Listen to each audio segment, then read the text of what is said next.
নমস্কার। আমি আজকে এসেছিলাম আমাদের বিডিও সাহেবের সাথে দেখা করতে। এই বিষয়ে আমাদের দলের বিভিন্ন কার্যকর্তারা কমপ্লেন জানিয়েছেন অনেকেই, কিন্তু এই বিষয়ে আমি দেখেছি আমাদের এই ব্লকের তরফ থেকে সেইভাবে পদক্ষেপ নেওয়া হয়নি।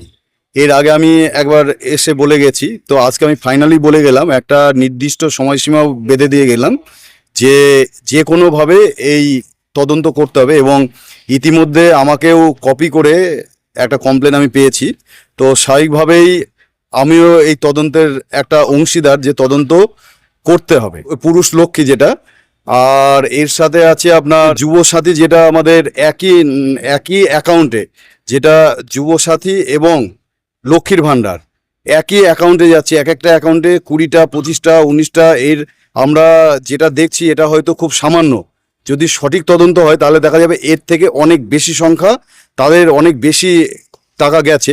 এবং এর মূল চক্রীকে এবং এই যে নেটওয়ার্ক, এই নেটওয়ার্কে কারা কারা যুক্ত আছে, এই টোটাল তদন্ত হবে এবং এদেরকে দৃষ্টান্তমূলক শাস্তি দিতে হবে। সেই বিষয়টা দেখবার জন্য আমি আজকে বিডিও অফিসে এসেছি, এবং খুব তাড়াতাড়ি, যেটা আমাদের সারা পশ্চিমবঙ্গের মানুষ চাইছে, এই যে অপরাধী আছে, এই ধরনের অপরাধী, তাদেরকে দৃষ্টান্তমূলক শাস্তি দিতে হবে। আমাদের এখানে যেটা দুর্নীতি, বিভিন্ন ভাতা, যেটা আগেও বললাম, যেটা লক্ষ্মীর ভাণ্ডারের যে ভাতা, সেটা পুরুষ লক্ষ্মী সেজে নেওয়া হচ্ছে। আবার যুব ভাতা, যেটা একই অ্যাকাউন্টে যারা লক্ষ্মীর ভাণ্ডারের টাকা নিচ্ছে, তারা যুব ভাতাও নিচ্ছে।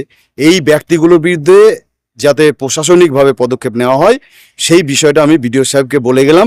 কারণ এই তদন্তটা মূল তদন্ত যদি করতে হয়, তাহলে বিডিও সাহেবের সহযোগিতা করা ছাড়া কোনো পক্ষে সম্ভব না। হ্যাঁ, পুলিশে অভিযোগ হয়েছে, এবং অভিযোগকারী যারা আছে এখানে অনেকেই আছে, কিন্তু পুলিশ নিষ্ক্রিয়। কারণ এই থানায় যে এখনো যে স্টাফগুলো আছেন, যে পুলিশ প্রশাসনের আধিকারিক যারা আছেন, তারা আমাদের আগের যে সরকার ছিল সেই সরকারের সময় নিযুক্ত।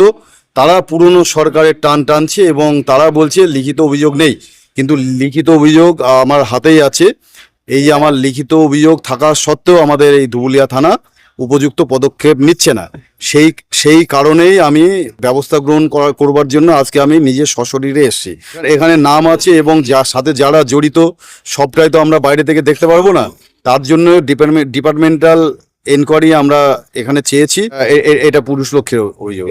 এটা 23 তারিখে করা আছে, আর এর আগেও করা আছে। এর আগে যে ভদ্রলোক করেছেন তিনি এখানে নেই আর কি, তো এর আগেও করা হয়েছে, কিন্তু পুলিশ প্রশাসনের তরফ থেকে এই বিষয়টা একদম সম্পূর্ণ ইগনোর করে করা হচ্ছে।